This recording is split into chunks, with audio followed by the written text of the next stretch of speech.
I didn't know like that anyone didn't finish college or graduate college. It was like, again, that was like this marker that you were trying to get towards. And yet like the universe and all these experiences were saying like, no, come here. Like this is going to be great. Hi, I'm Sally Christensen, the founder and CEO of Argent, a women's workwear brand. And this is Work Friends, a podcast for those who take their work, but not always themselves, seriously.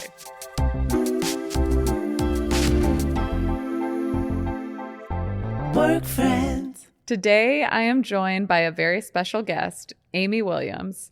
Amy is the CEO of the Citizens of Humanity Group, where she oversees all its brands, including Citizens of Humanity and AGOLDE.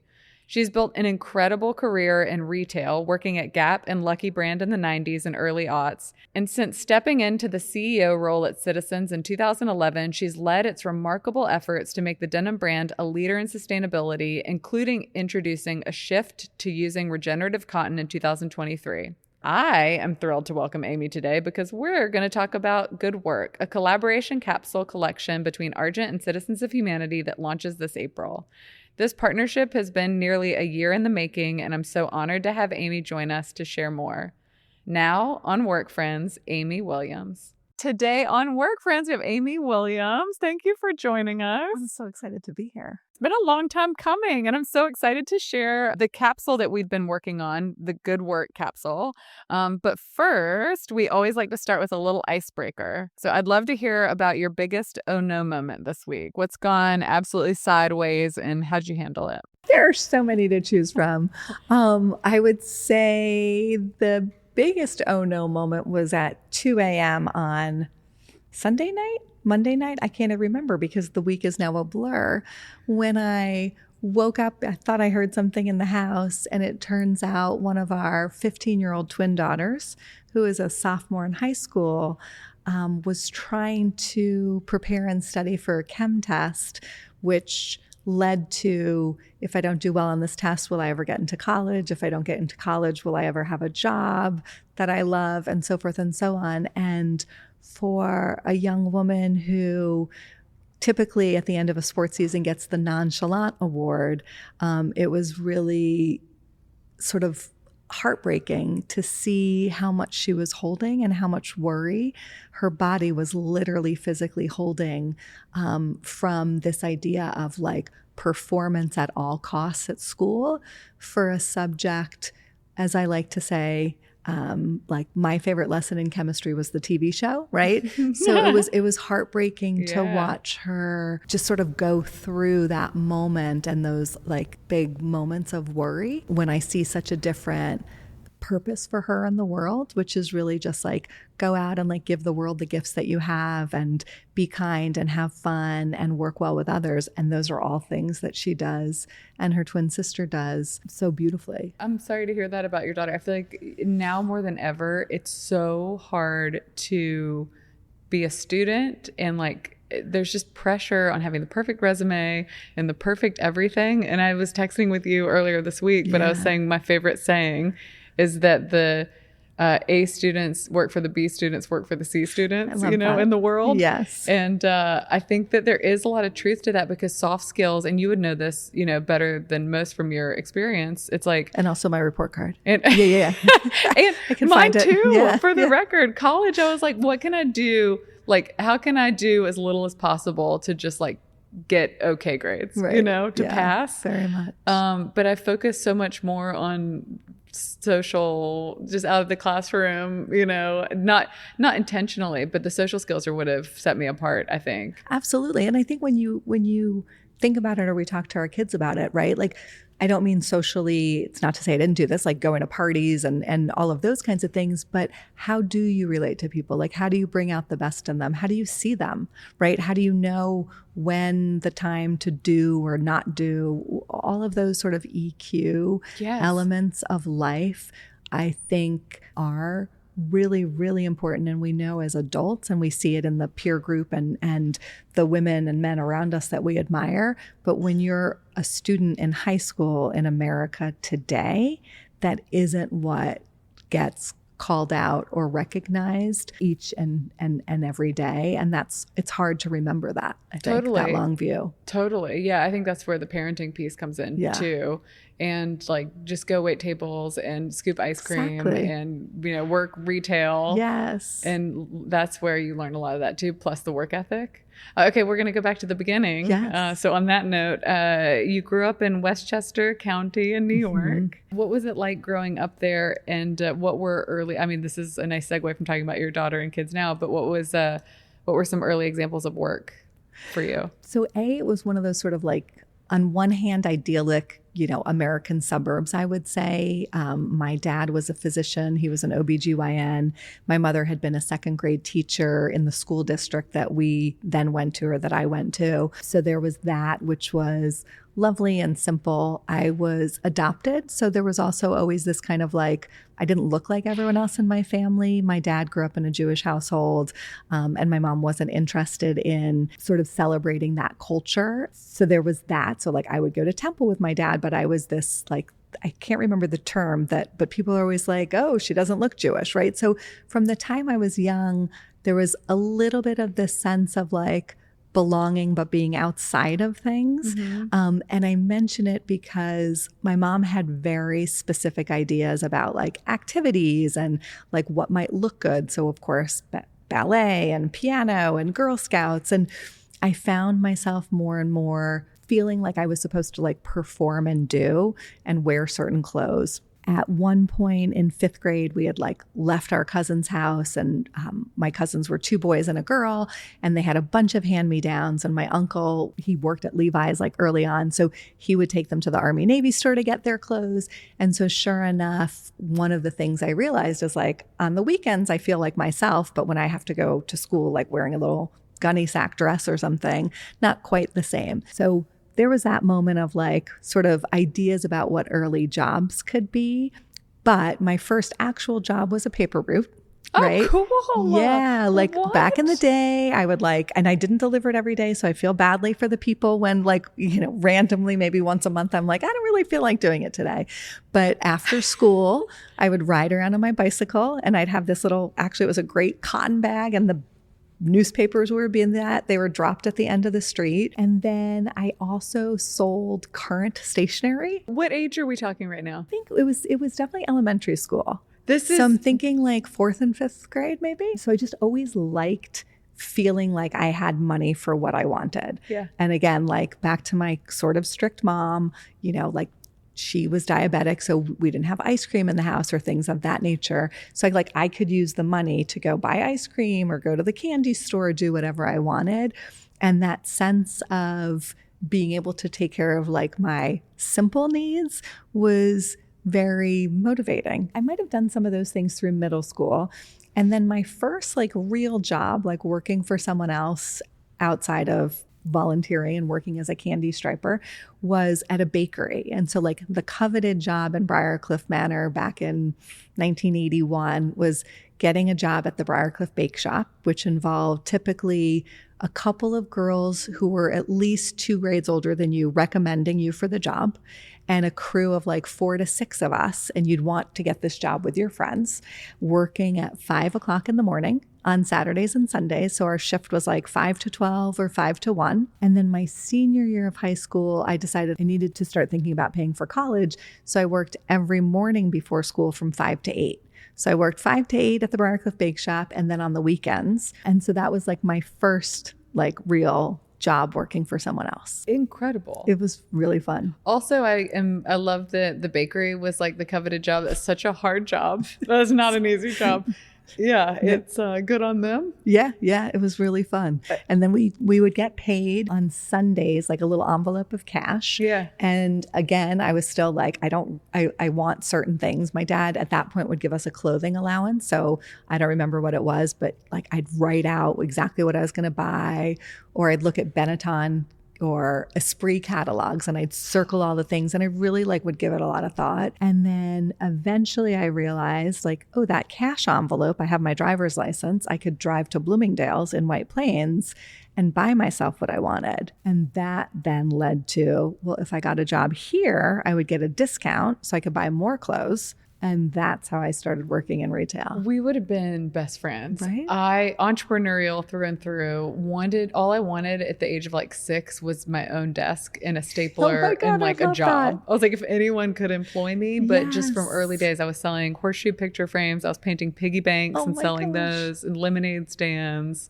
First real job was a restaurant, working under the table, getting paid cash at the age of like 13, 14, doing everything they needed. Then Banana Republic. It was very similar, where it was like I set these goals and would want to earn my own money, and then it's so much more rewarding. Right. And it taught me so much. I mean, look at where we both are now. It makes a lot of sense. One, I want to hear about your parents and how they responded to this work ethic. Like, were they supportive? Were they? Yeah, super supportive. My dad was like incredibly encouraging. My mom got sick when I was in 3rd grade, so she wasn't as present, but my dad was always like the first one like up for driving me down to the street to get the newspapers. So it was very participatory. And he was really, really supportive. He also, I think, kind of developed in me, and by both actions and words, just this feeling of like, look out for other people. Like wherever we went, we'd go to the grocery store and people would always come up to him and they were like, Dr. Hennish, like, thank you, right? So I always saw him through this really beautiful lens of like taking care of others and doing it with no interest in like recognition or anything else. And he did that for his family, right? He was like the first in his family to go to college. And so I think he appreciated my work ethic at an early age, even if it frankly was more outside of the classroom and a little less like I did skirt through school. Yes. And if I went back now, maybe I would pay closer attention to certain subjects. Maybe I don't know. Maybe not. I do the same thing, and then I'm like, but I like the outcome. Yeah, I do too. I love the outcome. Yeah, what a great lesson in humanity, especially nowadays, because I grew up with similar modeling. My dad's Turkish, and culturally, it's a very community. Like it's such a familial culture, and you can have the shirt off my back type mentality, which is beautiful. And that's the way you are. Like you show up in the world in this like incredibly generous and like seeing people as they are and wanting to also bring people together that I've always admired. Thank you. That is the kindest. Yeah, now I have a better understanding too of maybe some of its origins. I mean, we used to joke that we couldn't give him any gift that was actually like, any materialistic gift, you can guarantee it's going to get given away. The first person who compliments it, it's theirs, So we're like, okay, we'll frame some pictures for him. But that's just, I mean, growing up, I spent my summers in Turkey and like seeing that culture and understanding just how life is so different there and having an appreciation for how different it is than we gather here in America. That's so beautiful. Where did you grow up again? South Carolina. Okay. Which explains what's happening in the country right now, that experience. But having both was, just the exposure I think is so important. The more types of people and cultures and religions and experiences that we have access to, I think the more empathy that we have. I think it goes back to like the EQ that you were talking about. It's not a secret, like to live like a happy and full life. It's about leading with kindness. Totally. Like it's you're doing it for yourself just as much as the other person, That's exactly right. So it's just a shame that we are where we are. But okay, back to Amy. So all right, let's go into the classroom a little bit. So you decided to study political science in school? Yes. I think well, let me back up. In high school, I was part of like our public high school student government, right? Like class president with a friend for, I think, 2 years. With a friend? Yeah, we were co-presidents, which was a really fun way to do it. Okay. And I loved it. Like I think I did have this sort of quiet, natural sort of leadership style maybe. And so when it was time to think about colleges and study, you do, and I see the girls doing this a little bit. You go through this like, what might I want to do? And I, of course, went through some maybe silly ideas, right? So one of them was watching Connie Selica in the TV show Hotel. And I was like, that's what I'm going to do. I want to like run a hotel. And I applied to colleges and applied for like the hotel and restaurant management program. And let's just say like, thank God I didn't get into most of them because like I would be in an entirely different place. But through that, one of the schools I applied to was SUNY Buffalo because our high school college counselor said, pick a SUNY school as your safety, just so you know that there's a place you're going to get in. Well, lo and behold, I was living at a friend's for two different friends for 2 years. My mother was very sick in high school and she passed away. And when I came home, it was senior year and it was now time to decide where I was going to go to school. So I had like gotten the applications out and all of that good stuff. And I remember my lovely, loving father, who grew up in a 1-bedroom apartment in Queens, and his parents managed a grocery store, saying to me, like, looking at the list, like, of course you're going to go to SUNY Buffalo. It's $750 a semester. And I was like, what? Out go my dreams of like William Smith and other schools like that I had gone into. And all of my friends went to MIT and University of Virginia and Princeton and you name it. And I was like, oh my God, this idea again of like being other. Yeah. I'd never seen the college campus. I'd never like researched the school and I was pissed. And so not only did I get up to Buffalo and go there, but I was like, I'm going to pay for school myself. Like if that's how it's going to be, like I don't need your money. I went up to college and had to pick a major. And I thought, well, I love politics. Like I love government and things like that. So I'll study political science and then I'll go to law school after that was the thinking. But again, I like found a job at Talbot's and in walks Sali Frame on a store tour. And she's the, female CEO. And there had been a few others that I had been around at Bloomingdale's.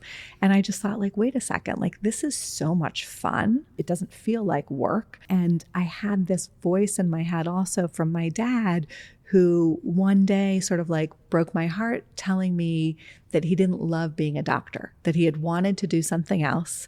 But his parents were like, you can either be a doctor or a lawyer because like we need you to help take care of us financially and other things. And so I thought to myself, like, I'd always thought he loved it.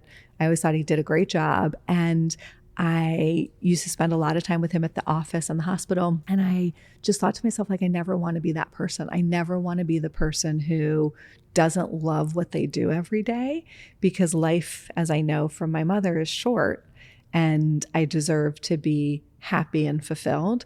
And so that passion and those sort of life learnings packaged together just led me to pursue more and more opportunities in retail, kind of all brings me to where I am today. I'm so glad we're doing this podcast. I didn't know so much of this. Yeah. I mean, your story up until like college is already so rich. And then look at where you are now. I think there are two things that you touched on that I just want to highlight. One is there's a curiosity, like an intellectual curiosity that you possess. And you haven't ever pigeonholed yourself into something.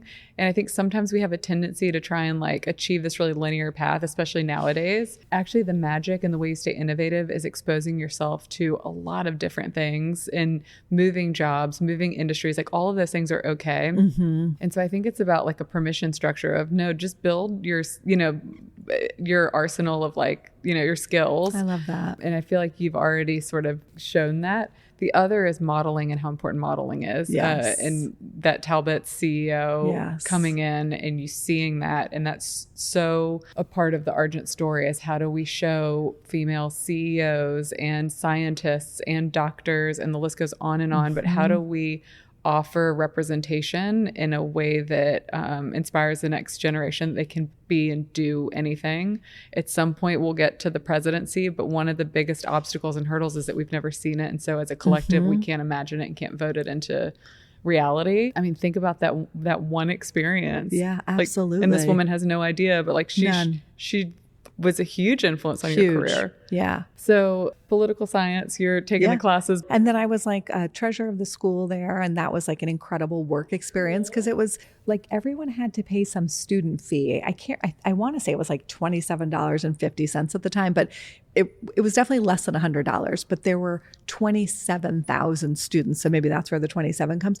And so there were 27,000 students. So collectively, that is a shitload of money, right? Yes. And so I was the treasurer responsible for allocating that, budgeting it, et cetera, groups would come up and make a presentation, like the Black Student Union group and, Women for Office group. And so there were all these clubs and groups that came together, and we had to decide and determine. So it was like, again, it was almost like a full-time job. So barely went to class. I think I was focused on that job as the treasurer and then my job at Talbot's, which I loved.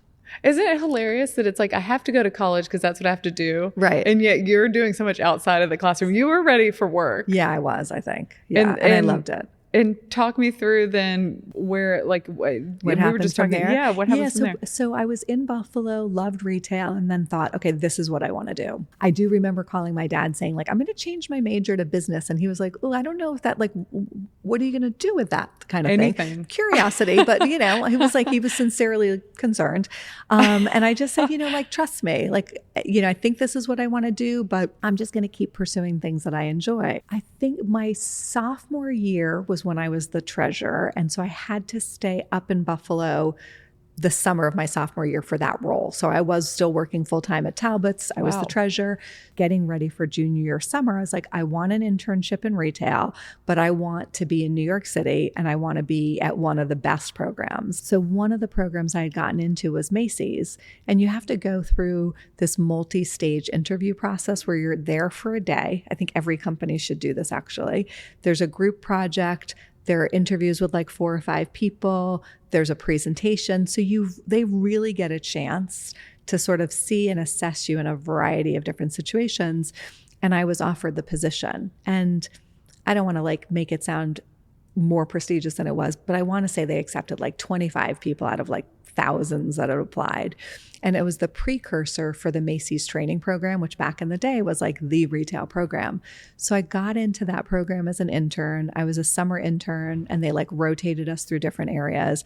But one of the assignments was in Herald Square, working in this very busy and visible department. One of the people who was involved in corporate leadership didn't get along with my boss and said, can I work with Amy on this? And he later went to the Gap, had me interview. So that's like a story unto itself. So I worked there at Macy's. And then at the end of the summer, they offered me a full-time job. And you're in the middle of college. I was in the middle of college. I was like, wait a second, like this is what I've worked for. This is like one of the most prestigious retail jobs you can get. I'm just going to accept the job. And so I didn't finish college because I just jumped right in. At the time, I was a store manager in Herald Square on the main floor in the hosiery department where we sold 5,000 pairs of pantyhose a day. But they had been through a ton of managers and they had me co-manage the department with someone who is still a very dear friend who went to Barnard, worked at Kidder Peabody, went to Harvard Business School. Again, they just said like, okay, you've got the aptitude for this. We're going to put you into this job. So I stayed there for another year. The person that I mentioned left and had gone to the Gap in 1989. And he recommended that they interview me when they had openings. For what position? It was technically, I think it was called like a merchant trainee. Didn't get the job. I interviewed. I'm not a good interview. And so they didn't offer me a job. And like, I don't know how long it was, maybe like 4 or 5 months later, they were still looking for people. And he's like, trust me. And then someone else from Macy's was there. They were like, no, she's good. Like, go back and talk to her. So then they flew me out to San Francisco and I met like Bob Fisher and Lisa Salamone and all these different people who were there at the time. And they made me an offer and I moved out in October of 1989, like right before the earthquake. That seems like a wild interview process too for someone, I mean, still like early 21. in career. Yeah, exactly. It is funny. We talk about this. We've tried so hard. This Macy's like interview process, we do need to emulate because a 30-minute conversation with someone is not sufficient. No. I have absolutely learned the hard way. Hire slowly, fire fast, but hire so slowly. Yes, I agree. I have learned that too. And like spend time with them in person. There was something that Gary, who's one of the founders of the company of Citizens and is a mentor to me and incredibly smart.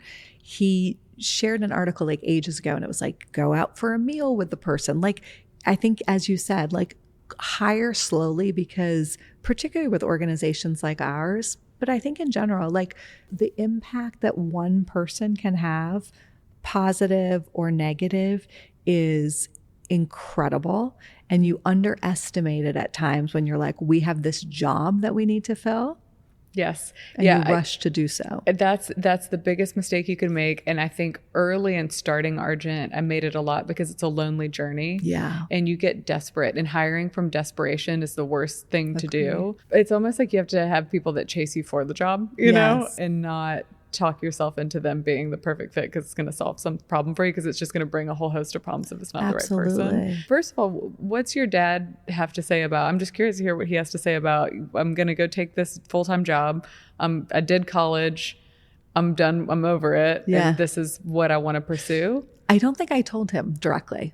I think if I am like honest, right? I'm like, so it was never explicit. And like years later, he was like, so did you finish school? And I was like, because I felt a sense of shame, and I actually carried it for a very, very long time, like very long time. Now it's like bad because I didn't know like that anyone didn't finish college or graduate college. It was like, again, that was like this marker that you were trying to get towards. And yet like the universe and all these experiences were saying like, no, come here. Like, this is going to be great. And long story short, I was working then full-time at Macy's, and I was taking some classes at FIT because FIT is a state school. So technically you could transfer them back.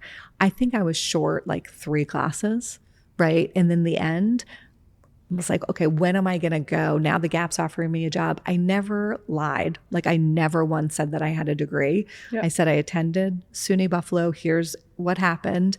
And I later, at this later stage in life, realize and recognize that everyone does have a different path and journey. Yeah, totally. And there are plenty of people who are known and lesser known that either didn't go to school, didn't finish school, or went down some sort of untraditional path and are very happy and successful. And a lot of the most successful people too.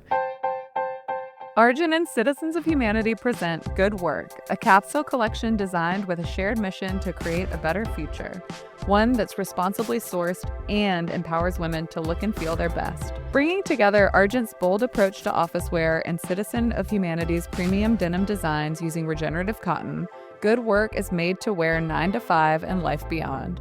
Explore sharp linen suiting, sleek denim silhouettes, and incredible basics for styling it all together. Good Work fuels both ambition and a commitment to conscious dressing that's chic, effortlessly elevated, and versatile for every facet of life today and tomorrow. Explore the collection at argentwork.com and citizensofhumanity.com beginning April 16th.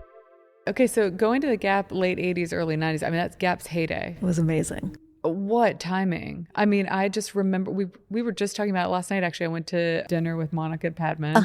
Yeah. And we were talking about Gap and how significant our experience with Gap was growing up. Yes. And that's when you were there. So you move. So I moved to San Francisco. I'm like a trainee in this department at the time. And I don't think you would ever call a department this anymore. It was called Women's Bottoms. So it was all like pants, skirts, jeans, shorts. And I had this great boss who was very detail oriented. And so he taught me like everything about merchandising and buying and pre-production. Mickey Drexler was at the helm, really small team, right? Every division, let's say women's, had like 10 or 11 people in it from a merchandising perspective, managers and assistants included. Nancy Green, who's the CEO at Beyond Yoga and who was CEO of Athleta, was there. And Maureen Chiquet, who went on to be the CEO of Chanel, was there. Jenny Ming, who's at Rothy's. Like, it was just an incredible group of people, women and men around us, who were like family. We all worked really hard. It was the beginning of like this accessible American sportswear, right? The world was very different then. And so I was given initially like the opportunity to help build out women's denim. At the time we were still buying Levi's. And so it was a 14-year amazing experience, career, and opportunity to help build and be a part of, I think, every American's, sort of casual wardrobe in one form or another, whether it's Gap Outlet or Gap stores or Gap Kids or Baby Gap. Totally. I mean, I feel like in your Gap experience alone, there's a we could have a full podcast episode. But where did you didn't go straight to Citizens from there? No. So after Gap in like 2003, basically Mickey had left 6 months prior. Yeah. There was a new CEO who came from Disney, Paul Pressler. There was a president that was moved over from Banana Republic into the Gap division. And the two of them together thought, what we need to do to jumpstart things is bring in and have a more sort of fashion forward approach to Gap brand. So business had dipped. And then the last year we were in like a major turnaround. And things were quite successful. It was like the pink trench Macintosh that we did and the whole khaki thing. Anyway, long story short, I wasn't that person. At that time, I was then leading design and product development for the Gap division and Gap Body. I got wind of the fact that they wanted to make this change. And I actually knew the name of my replacement, who was coming over from Marc Jacobs with a very, sort of favorable fashion industry following, write-ups in Vogue magazine and the like. I also knew that they were asking my boss to leave. So at the time, they wanted me to go to San Francisco to be part of or lead one of the business units and make this change on the design side. And I just thought to myself, like, this is a terrible idea. Like, the Gap is not fast fashion, and it's not about like a trendy product. It's like American sportswear, at its core. And I had ideas and thoughts about like how to reimagine stores. And again, that could be a whole podcast. And so the next day, a friend of mine walked into my office and said, Lucky Brand is looking for someone to lead retail. Do you know anyone? And I was like, what's the job exactly? And he was like, it's someone who's going to be responsible for the full P&L of the retail division. There are 80 stores. And I was like, you know what? I'd like to talk to them. And so I interviewed the next day with Angela Ahrens. And I was like, again, like, shit, if I can work with you, I'm in. So I declined the San Francisco offer. I said I can stay for another like month, maybe 6 weeks. And then I packed up and moved and went to LA to take the Lucky Brand job. Did you at any point in knowing that they wanted to go in a more fashion direction feel othered again? Like, did that hit that nerve at all? You know what? It's funny that you say that. And like, I probably didn't appreciate it until now. It did. It was like, wait a second, I've been here doing this. Like, why am I not me being seen, but like, why isn't it enough? And like, in that case, I probably was like, why am I not enough? There are people who are far more glamorous than I am and stylish and social and fashionable. And I don't think that's the match for this brand. In some cases, and I think this does happen to people and likely women in particular, when you grow up in an organization, like I started there at 21 and I was given like a ton of opportunity, responsibility, financial rewards, you name it. And I always felt recognized and seen. But I think in that moment, it very much felt like I was other. And it was a good time, though, to go out and challenge myself to truly own a business unit and be responsible for the P&L and not just be a support of that process. I mean, it definitely worked out in your favor, but I do think like those are your formative years. And I think we can be naive sometimes where we give up so much for work and we're just grateful to be there. Yeah. You do have to think about yourself and your own journey and recognize that there are powers at play that are going to influence, even no matter how good you are, absolutely, the direction the company goes in. And I think to your point, I think the reason I felt other is no one was telling me.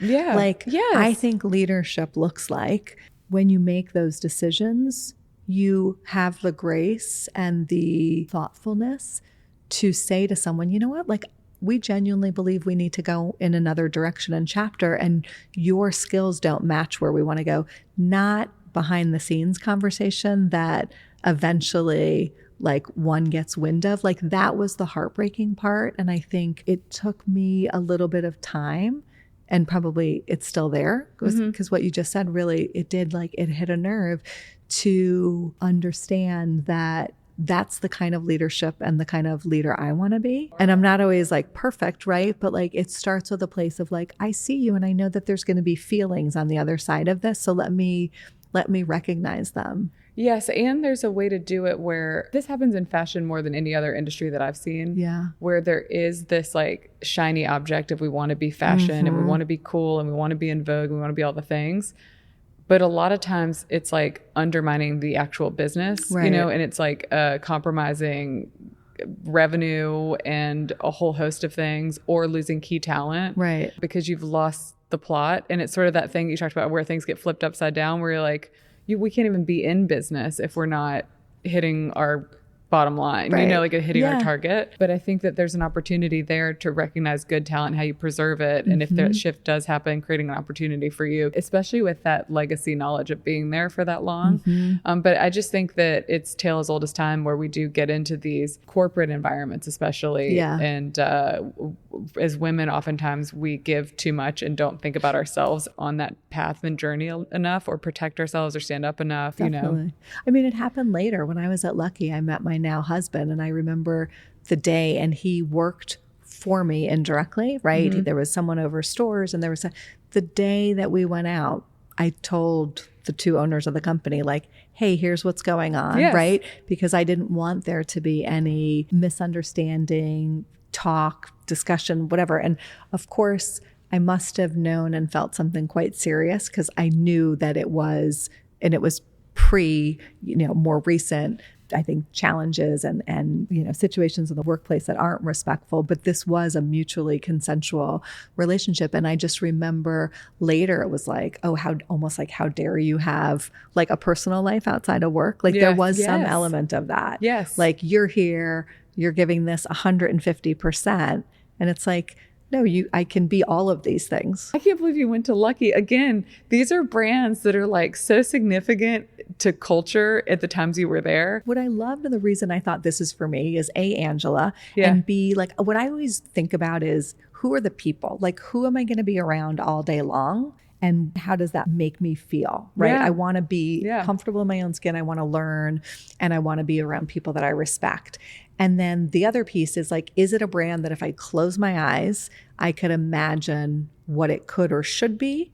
And I have like the end in sight. It's like, begin with the end in mind. And Lucky was that, right? Like, I could imagine it, but like elements of it were a bit upside down. And I was a good complement to a great concept and idea. And the team that was there was super talented, but was in need of some leadership and direction. My husband and I met.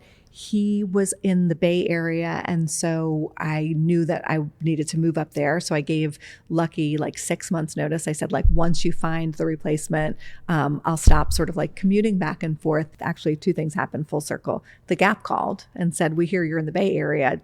Do you want to come back? And I was like, absolutely not. Like, I don't want to be on the receiving, like, now this strategy hasn't worked and you're looking to sort of figure things out again. I've seen a world of working that is more entrepreneurial, and it's fast decision making and all of those kinds of things, which excited me. But my husband and I had thought about starting our own concept. It was a children's wear concept that we did go ahead and start. And so from a financial perspective, I know a paycheck would be helpful. I'll consult. So I consulted for 6 months while we put our business plan together and while we started to get our brand up and running. Unfortunately, I think I picked the wrong business partners, in that it was a former colleague from the Gap who was a strong merchant at the Gap, but her husband was super involved in the business. He was in the financial industry, and he, I think, had a desire to be fully immersed in a company and concept versus an investor. He articulated business and performance that was very different than what we were seeing on paper, and kept extrapolating like, well, if we open more stores and we do this, we're going to be able to grow, X to X degree. And a combination of culturally, for the first time in my working life, and also business-wise, I didn't feel confident in that partnership. And so after the Nordstrom's team made an investment and the Moose investment team made an investment, but every day, like, I would wake up and I was like, this is not the right environment. Like, it is really toxic to an extent. And Scott and I had given birth. I had given birth to our twin daughters. This was 2009. And I was like, I just can't go back to that. So I had gotten a call from Gary Friedman from Citizens, and I had also gotten a call from the Urban Outfitters group, the Glenn Sank and his team. And so I was contemplating, like, do we move to Philadelphia and do something there? Because I I love that group. I think they're an amazing organization. And they are creative and also business minded. And at the same time, I took a meeting with Gary Friedman in a hotel lobby in San Francisco that was supposed to last an hour. And his wife came down 3 hours later and was like, we've got to go to that meeting at UC Berkeley. Like, are you guys finished? And I thought, you know what? If this is the kind of person I can spend my time with, he's incredibly smart. He is constantly learning, is very curious. He's been married to his wife. I mean, now it's got to be like 55 or 60 years. His 2 adult children with their families live right in 2-block radiuses and they want to be with their parents. Like, these are the kind of people that I want to be around. Mm-hmm. And so I took the job at Citizens. And the funny thing was they had called a year before and said, we're looking for a president. Are you interested? And I said, I can't move from San Francisco, so it's not for me. And the second time we talked, it was very open-ended, like, just come down when you can, do what you can. We'll hire a CEO who can be here full-time. And that person came over from Europe, and after a year, it wasn't the right fit. And so they asked me to step into the job. And so everything happens for a reason, right? Like, as a new mom who wanted to be present for her children, that was the best kind of puzzle piece for me. It was like, for the first time, back to what you said, I was choosing my whole life, not just a job, because my life was much more dimensional than it had been in the early years. Yeah. And in doing so, we've been able to create a fuller life for ourselves and our family, having leaned into that. I also think there's a lesson in terms of their flexibility. They knew you were right for the company. They knew you were right for the role, probably, but allowing someone to come to that decision on their own terms. Yeah. Ended up being a brilliant strategic move on their part. Okay, so you joined Citizens initially as a consultant, and I imagine that you went through a whole host of roles, but now you're the president and CEO. I mean, what a cool, this is like wild. I can't believe I didn't know all this. I'd love to hear, between your intrapreneurial and entrepreneurial experiences, how do they combine into your role at Citizens? Yeah, it really is like the perfect blend. I think the lucky transition, like, all three have been similar in that it's highly functional, smaller teams where you're incredibly pragmatic about, like, the return on time and the return on investment through a financial lens in equal measure, while trying to build this third thing, which is a brand, or in the case of Citizens now, 2 brands, Citizens and AGOLDE. And so I think all of those things are essential in running and building a business today. Do you feel like you have been able to, like, leave your mark too? Because now you've been there for, 16 years. Yeah. Where do you feel like, because it feels like you were just a really good fit for what they were looking for, but were you able to, pioneer any initiatives? I mean, you all do so much around sustainability. Yeah. Has that always been in the DNA? I think the DNA of the company that predates me was that quality was paramount. Jerome and Gary from day one said, like, we're going to make the best product. We're not going to, like, try and take a nickel out of things and lower the cost or the quality. The second thing was inherently being connected to your supply chain. So in the early days, that was make everything in Los Angeles, work with a factory that we basically take over, right? Like, we are their only client, and we become completely interdependent in that regard. The other part of it was managing a high degree of sell out. So don't oversell, don't put too much product in the market. There was an operating discipline in the company that predates me, that we've maintained, that I think then connects to sustainability as it's thought of today. For us, number one is, like, produce less than you think the market demands. Like, don't put too much product in the market, because then the stores or the customers get used to buying it at markdown, or the stores are less profitable than they would be if they sold it at full price. Then we took position and said, we're going to own our own factory. We're going to build our own factory in Los Angeles. Then we're going to build our own factory in Turkey as the company has grown. And within that structure, we've been able to strategize and put into place practices, software, industrial investments that are all around sustainability and making products in a more thoughtful and considered way. So water recycling, laser machines. And these are just things that we did. Like, we had a curiosity around how can we do it better. Sometimes it started with, oh, shoot, we've got to recycle our water. Like based on regulations and wanting to do things, we have to be more advanced than the average brand or manufacturer. And because there are teams, we have to look people in the eye and say like, oh yes, we provide healthcare, we provide education, you are working reasonable hours. Like these are members of the team and the family. And so you, I think, hold a different set of like responsibilities in your heart when you're making decisions because of that. More recently, I think of Gary and I are partners in all of this, along with other team members. We became, I think, a little bit more vested in sustainability as it related to raw materials, because we always said like, well, we own our own factories. Of course, we're doing all of these things. But the raw material moment became a bit of like an aha for us. Pre-COVID, it was really like 2019, 2020, when the market was moving towards like organic fabrics and touting the benefit of those kinds of things in our raw materials supply chain. And we realized that we actually hadn't been that curious about raw materials. Like we just assumed that our suppliers would think about those things and worry about those. And because we have such deep relationships with our mills, primarily, we found ourselves in more and more conversations with them where they either, turned us on to a movie or sent us a piece of information to read, or we reached out to universities and said like, what are cutting edge developments and innovations? And that has like brought us to where we are today. So now we think about raw materials, we think about dye stuffs, we think about scientific and, molecular biology and chemistry, and try and incorporate in every product that we make a much more thoughtful and considered group of materials, so that ultimately it's less impactful on the environment and it's less impactful on people, either using it, wearing it, or in communities where our manufacturing is done. Fast forward to maybe a year ago. When I called you.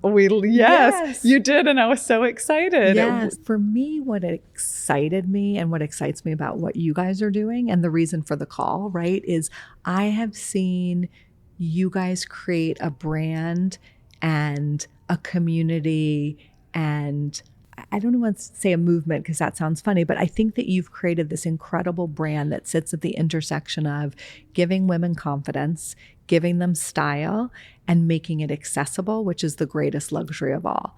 I think there are plenty of people doing products that are in the thousands of dollars, and that's just not what a modern, responsible, sustainable wardrobe looks like. So I have been like such a fan from the sidelines. I think that when you truly admire brands from the outside, when you get to know the people on the inside, it kind of explains it all. You're like, oh, now I totally get it. And to see the community of women that have come together, that you've brought together in the most sincere, empowering ways, is like what I want for everyone. Like, I want everyone to know what Argent is. I want everyone to be able to walk into Nordstrom's or a specialty store like Emerson Grace, or go on Net-a-Porter or shop My Teresa and be like, oh yes, like look at how great that product is, how thoughtfully made it is, the fact that things are made in New York and Portugal, right? Like you have so many of the same values. And we both offer products that are luxurious, but are accessible in terms of price. And you can go to them every day and wear them again and again in so many different ways for like every aspect of your life. And so to me, I'm like, okay, like I'm just going to call her because I keep thinking about this. I'll say like, I imagined it coming into the world at a different time. I imagined a different person in the White House. I imagined a group of women and people in Washington, D.C. who were inspired and motivated and uplifted, and who were thinking about sustainability and climate change and all of the other things that matter in the long run. But I realize that it's even more important that we can sort of arm people and dress people so they can be their best selves, to meet the world where it is right now and get us to a better place. And so we are where we are, and we do what we can. Sustainability has become such a marketing word and can be really hard for consumers and brands to understand, to talk about, to even know what it means. And I think there's a big fear in getting it wrong too. And so in leading citizens' efforts, what have you learned about the process, and, you know, how do we continue making progress and allow brands to misstep, you know, like, so what are some key learnings that we could share? I would say my number one learning would be don't focus on the marketing aspect of it, right? Focus on knowing your unique product category or categories and understanding where the greatest impact, negative impact is being made, and tackle that first. Because it can be overwhelming, right? Like there's a lot of different ways you can come at it. And I think do what's right for you to be able to do like what you can do well that you can do first. Because once you start chipping away at it, it's also quite energizing and uplifting. And you'll find that people in the company want to participate in something that is a positive solution. More specifically and like granularly for us, what I've also learned is that there are solutions, right? There are positive steps that we can take for us, regenerative cotton, right? Regenerative farming is a positive actual process that can reverse the outcomes of climate change. And so if everyone in the apparel industry that used cotton asked for regenerative cotton in their supply chains, it would be of enormous benefit. And lots of big companies are starting to. Gap has a whole program with their cotton, their khakis. So we see more and more people moving in that direction. The third thing I would say is find people who are at the early stages of innovation that have breakthrough ideas, but they need companies and brands to test and give them feedback. So example, the indigo dye that's in our products, right? It's a French company. They've been around for 10 years, innovating, developing, perfecting their process. They needed a brand to come in and say, yes, this works. No, it doesn't. Change this. It's too expensive. Try this next. And we and one of our mill partners were that for them. Once they broke through indigo and denim, they're now going into the beauty industry, right? They have investors from the beauty industry. They can tackle products and colors for cosmetics. So be an early partner if you can to folks like that, because they may know the science, they may be the innovators, they may be able to get the money, but that third piece is critical. And it's the difference between something going into market and being scalable and something just being a great innovation and a scientific breakthrough. Those are like my 3 tips I can summarize. Like number 1, focus on the biggest impact first and like the thing that's easiest for you to do. And then really deeply know your supply chain, and it differs for everyone else. And then, as my husband would probably say, the last thing is don't judge. Like, don't be in a position of judging what other companies are or not doing. Do what you can in your own supply chain, and as much as possible, open the book and allow others who may be interested to follow your same playbook or adopt it for them as they see fit, because we can do a lot more together than we can by ourselves. This episode's for me. It speaks to me directly. I'm like, this is so great. What advice do you have someone who wants to follow in your footsteps career-wise, applied to modern day, which is a very different time? Yeah, I would just say follow your heart, right? Like at the end of the day, I think if you find something that you love, you're going to work hard at it. And when you work hard at it, you're going to find success. And the success may be, oh shit, I did that and I failed, but I love this so much, I'm just going to pick myself up again and do something different tomorrow.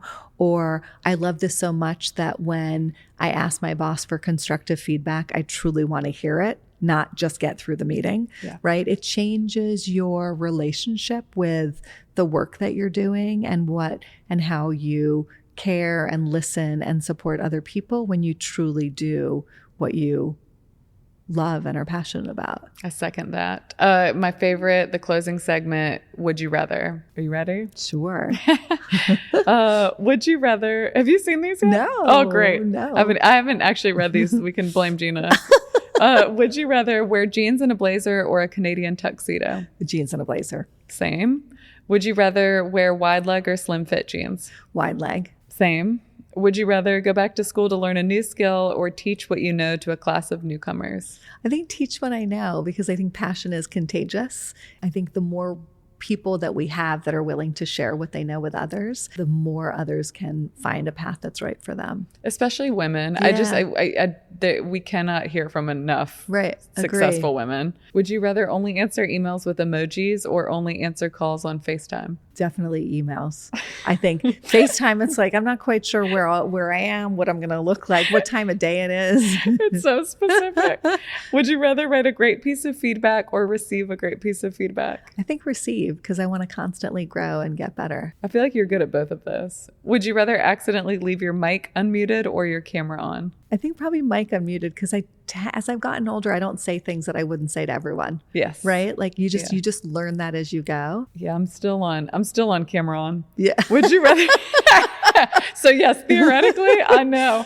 Would you rather start a career over again in the 90s or in the present day? Probably the 90s, because I did it once. And like you said it earlier, like I really love where I am, right? I love this chapter of life, like being a parent first and having a career that I love. And I think now I don't know what I don't know. Mm-hmm. So it definitely seemed to be easier when I had to do it. So the Good Work collection is available April 16th at Argent, Citizens of Humanity, and select retailers. Check out the show notes for more information. Amy, thank you for being here. Thank you so much for doing this with us. We're so excited to bring it to market. Thanks for listening to Work Friends, a podcast from Argent. Listen and follow on all podcast platforms and subscribe to the Argent YouTube channel for more clips and bonus content. Plus, email your work questions and dilemmas at workfriends@argentwork.com for a chance to have one of our amazing guests weigh in with advice. I'm Sally Christensen, and we'll see you next time. Work Friends. Work Friends is produced by Gina Marinelli with editing by Ryan Woldoff. Our theme music is by Karina DePiano and Melanie Naima. This episode of Work Friends was recorded at Podhead Studios in Los Angeles, California.